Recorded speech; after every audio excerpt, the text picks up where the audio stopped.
যদি আমরা আমাদের বাড়িতে একটা রান্নার লোক রাখি? আমাদের বাড়িতে রান্নার লোক আসবে? হ্যাঁ, কেন নয়? আর তোমরা এখানে কাজ করছো, বাড়িতে কাজ করছো, বাচ্চাদের দেখভাল করা, অনেক কাজ। আরে তোমরা কত কাজ করবে? স্যার আসুন না, আসুন আসুন আসুন।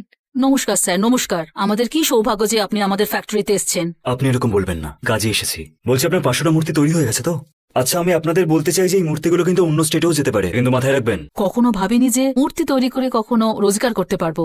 মা, এটা তো এখন কিছুই না, এটা তো শুধু সূত্রপাত। আমরা যেমন সংসারও চালাতে পারি, তেমন বাইরের কাজও গোছাতে পারি। তুমি দেখে নিও পিসিমণি, এমন একদিন অবশ্যই আসবে যেদিন তোমার বৌমার রোজগারের জন্য খুব গর্ববোধ হবে, আর তখন তুমি ওর প্রশংসায় পঞ্চমুখ হবে। আমি আমার বৌমাকে কোনো মতেই বাড়ি থেকে বেরোতে দেব না। বড়লোক ঘরের ছোট বউ ধারাবাহিকের 191তম পর্বে কি ঘটতে চলেছে তা জানতে চাইলে এখনই ভিডিওতে একটি লাইক দিয়ে চ্যানেলটি সাবস্ক্রাইব করে নিন এবং শেষ পর্যন্ত দেখতে থাকুন। শুরুতেই বাড়ির ভেতরের উত্তেজনা চরমে পৌঁছে যায়। পারোকে বাড়ির বাইরে যেতে বাধা দেওয়া হয় এবং স্পষ্ট জানিয়ে দেওয়া হয় যে তাকে কোনোভাবেই বাড়ির বাইরে পা রাখতে দেওয়া হবে না। কিন্তু এবার পারো আর আগের মতো চুপ করে থাকা মেয়ে নয়, সে অত্যন্ত দৃঢ় কণ্ঠে জানিয়ে দেয় পুরনো পারো আর নেই, যে মেয়ে এতদিন অন্যের সম্মান রক্ষার জন্য নিজের ইচ্ছাকে দমন করেছিল। মানুষটি যেন আজ নতুনভাবে জন্ম নিয়েছে। পারোর বক্তব্যের সবচেয়ে গুরুত্বপূর্ণ দিক ছিল তার আত্মসম্মান। সে পরিষ্কারভাবে জানিয়ে দেয় যে আইনগতভাবে এখনো তাদের বিয়ে সম্পন্ন হয়নি, তাই শুধুমাত্র সেই সম্পর্কের পরিচয় দেখিয়ে তার ওপর কোনো সিদ্ধান্ত চাপিয়ে দেওয়ার অধিকার কারো নেই। এই সংলাপ শুধু একটি পারিবারিক বিরোধ নয়, বরং নিজের অস্তিত্বকে প্রতিষ্ঠা করার এক শক্তিশালী ঘোষণা হিসেবেই উঠে আসে। এরপর পরিস্থিতি আরও উত্তপ্ত হয়ে ওঠে যখন পারোকে হুমকি দিয়ে বলা হয় যদি সে বাড়ির বাইরে যায় তাহলে ছেলের সম্পর্ক নষ্ট করে দেওয়ার চেষ্টা করা হবে।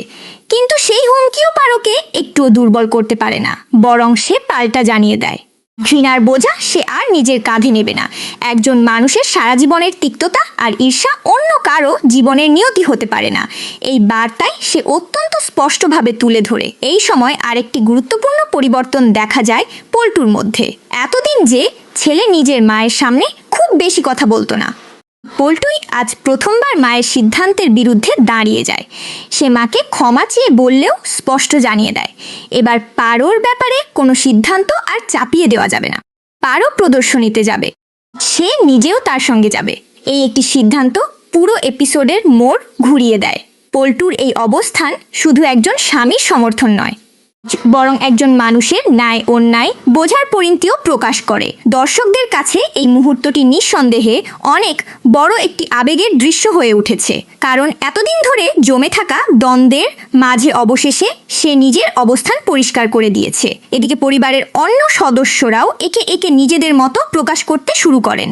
কেউ স্পষ্টভাবে বলেন যে পল্টুকে কেউ নিজের নিয়ন্ত্রণে আনেনি, বরং এতদিন সে যেটা বুঝতে পারেনি এখন সেটাই বুঝতে শিখেছে। এই সংলাপের মাধ্যমে বোঝানো হয়েছে মানুষের পরিবর্তন সবসময় কারো প্রভাবে হয় না, সময় বাস্তব অভিজ্ঞতাই মানুষকে নতুনভাবে ভাবতে শেখায়। পরিবারের ঐক্য নিয়েও এপিসোডে বেশ কিছু আবেগঘন সংলাপ ছিল। বলা হয় বড় বড় প্রাসাদে থেকেও যে সুখ পাওয়া যায় না, তা পরিবারের সবাই একসঙ্গে থাকলে পাওয়া যায়। পূর্ণিমা আর অমাবস্যার উপমা ব্যবহার করে বোঝানো হয় একসঙ্গে থাকলে জীবন আলোয় ভরে ওঠে, ছিন্ন হয়ে গেলে চারদিকে শুধু অন্ধকার নেমে আসে। এই সংলাপগুলো শুধুমাত্র নাটকীয়তা বাড়ানোর জন্য নয়, বরং পুরো এপিসোডের আবেগকে আরও গভীর করেছে। ঠিক যখন মনে হচ্ছিল পরিস্থিতি কিছুটা শান্ত হবে এবং সবাই প্রদর্শনীর উদ্দেশ্যে রওনা দেবে, তখনই গল্পে আসে একেবারে অপ্রত্যাশিত মোড়। ঠিক সেই মুহূর্তে পরিবারের সামনে আসে এক ভয়ঙ্কর খবর। জানানো হয় সতু মামা সকালে চা বানানোর সময় গ্যাস চালু থাকা অবস্থায় দুর্ঘটনার শিকার হয়েছেন। লাইটার জ্বালানোর পর বিস্ফোরণের মতো পরিস্থিতি তৈরি হয় এবং তিনি গুরুতর আহত হয়েছেন বলে খবর ছড়িয়ে পড়ে। এই সংবাদ শোনার সঙ্গে সঙ্গেই কয়েক মুহূর্ত আগের সমস্ত তর্ক বিতর্ক যেন গুরুত্ব হারিয়ে ফেলে। পরিবারের প্রত্যেকের মুখে একটাই প্রশ্ন, সতু মামা কেমন আছেন? সবচেয়ে বেশি ভেঙে পড়েন দুর্গা। তার চোখে মুখে স্পষ্ট হয়ে ওঠে অপরাধবোধ। তিনি বারবার বলতে থাকেন সতু মামাকে বহুবার তাদের সঙ্গে এসে থাকতে বলেছিলেন, কিন্তু তিনি কখনো রাজি হননি। এখন যদি তার কিছু হয়ে যায় তাহলে তিনি নিজেকে কোনোদিন ক্ষমা করতে পারবেন না। এই দৃশ্যটি অত্যন্ত আবেগঘনভাবে উপস্থাপন করা হয়েছে, কারণ এখানে শুধু একজন আত্মীয়ের জন্য উদ্বেগ নয়, বরং বহু বছরের সম্পর্ক, শ্রদ্ধা এবং মমতার প্রকাশ ঘটেছে। পরিবারের সবাই দ্রুত হাসপাতালে পৌঁছে যায়। সেখানে প্রথমে অনিশ্চয়তার পরিবেশ তৈরি হলেও নার্স জানিয়ে দেন সতু মামা বিপদমুক্ত আছেন, তার হাতে পোড়ার আঘাত রয়েছে, তবে অবস্থা স্থিতিশীল। এই একটি খবর শুনে পরিবারের সদস্যরা যেন স্বস্তির নিঃশ্বাস ফেলেন। দর্শকদের জন্য এটি ছিল একটি বড় স্বস্তির মুহূর্ত। হাসপাতালে অপেক্ষার সময় প্রত্যেক চরিত্রের অনুভূতি আরও গভীরভাবে ফুটে ওঠে। দুর্গা বলেন, সতু মামা তার জীবনে শুধু একজন আত্মীয় নন, তিনি এমন একজন মানুষ যার ছায়ায় তিনি বড় হয়েছেন। তিনি তাকে শিখিয়েছেন, সাহস দিয়েছেন, জীবনের পথে এগিয়ে যেতে অনুপ্রাণিত করেছেন। তার কথাগুলো শুনে স্পষ্ট বোঝা যায় সতু মামার প্রতি তার শ্রদ্ধা এবং ভালোবাসা কতটা গভীর। অন্যদিকে আহানার চরিত্রটিও এই সময় আলাদা করে নজর কাড়ে। প্রদর্শনীটি জাতীয় স্তরের হওয়া সত্ত্বেও এবং তার ঊর্ধ্বতন কর্মকর্তা বারবার অনুরোধ করা সত্ত্বেও স্পষ্ট জানিয়ে দেন যে এই কঠিন সময়ে তিনি তার পরিবারের পাশে থাকবেন। তিনি বলেন, সতু মামা তার কাছে বাবার চেয়েও কম নন। তার পরিশ্রম, উৎসাহ এবং শিক্ষার কারণেই তিনি আজকের অবস্থানে পৌঁছাতে পেরেছেন। তাই এমন সময় তাকে একা রেখে যাওয়া তার পক্ষে সম্ভব নয়। এই সংলাপটি পুরো এপিসোডের অন্যতম শক্তিশালী মুহূর্ত, কারণ এখানে কর্মজীবনের দায়িত্ব এবং পারিবারিক দায়িত্ব এই দুইয়ের মধ্যে একটি কঠিন সিদ্ধান্ত দেখানো হয়েছে। আহানা নিজের পরিবারের পাশে দাঁড়ানোর সিদ্ধান্ত নেন। তার কর্মকর্তা সেই অনুভূতির প্রতি সম্মান দেখিয়ে তাকে সমর্থন করেন। এই অংশটি বাস্তব জীবনের সঙ্গেও খুব সহজেই মিল খুঁজে পাওয়া যায়। অন্যদিকে প্রদর্শনীর কাজ যাতে থেমে না যায়, দায়িত্ব অর্জুন এবং পরিবারের অন্য সদস্যরা নিজেদের কাঁধে তুলে নেন। এর মাধ্যমে দেখানো হয়েছে যে পরিবারের একজন বিপদে পড়লেও অন্যরা দায়িত্ব ভাগ করে নিয়ে পরিস্থিতি সামাল দেওয়ার চেষ্টা করছে। এই ঐক্যের বার্তাটিও আজকের পর্বের অন্যতম বড় শক্তি। এরপর ডাক্তার এসে নিশ্চিত করেন যে সতু মামার আঘাত গুরুতর নয়, তবে মানসিক ধাক্কা তিনি অনেকটাই পেয়েছেন এবং বিশ্রাম প্রয়োজন। ডাক্তার আরও জানান, ভর্তি হওয়ার পর থেকেই তিনি শুধু দুর্গার নাম উচ্চারণ করে যাচ্ছিলেন। এই তথ্যটি দুর্গাকে আরও আবেগপ্রবণ করে তোলে এবং তাদের সম্পর্কের গভীরতা আরও স্পষ্ট হয়ে ওঠে। অবশেষে পরিবারের সদস্যরা সতু মামার সঙ্গে দেখা করেন। আহত অবস্থাতেও তিনি নিজের কষ্টের কথা না ভেবে প্রথমেই আফসোস করেন যে তার জন্য সবাই প্রদর্শনী ছেড়ে হাসপাতালে চলে এসেছে। এখানেই তার চরিত্রের মানবিক দিকটি আরও উজ্জ্বল হয়ে ওঠে। নিজের যন্ত্রণার মাঝেও তিনি অন্যদের দায়িত্বের কথা ভাবছেন। কিন্তু দুর্গা এবার দৃঢ় সিদ্ধান্ত জানিয়ে দেন। তিনি স্পষ্ট বলেন, হাসপাতাল থেকে ছাড়া পাওয়ার পর সতু মামাকে আর একা থাকতে দেওয়া হবে না, তিনি তাদের বাড়িতেই থাকবেন।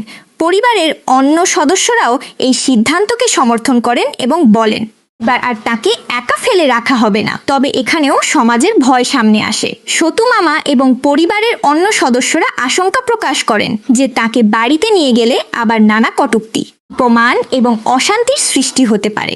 কিন্তু এর উত্তরে অত্যন্ত শক্তিশালী একটি বক্তব্য উঠে আসে। প্রশ্ন করা হয়, যখন একজন মানুষের স্বপ্ন ভেঙে দেওয়া হয়, শিক্ষার অধিকার কেড়ে নেওয়া হয়, তখন সমাজ কোথায় থাকে? সমাজ অন্যায়ের সময় নীরব থাকে, তাহলে শুধুমাত্র সমাজ কি বলবে?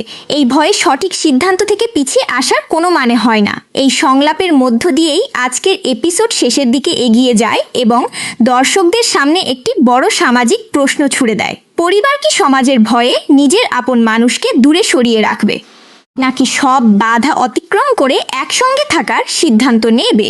এই প্রশ্নের উত্তরই সম্ভবত আগামী পর্বে আরও স্পষ্টভাবে উঠে আসবে।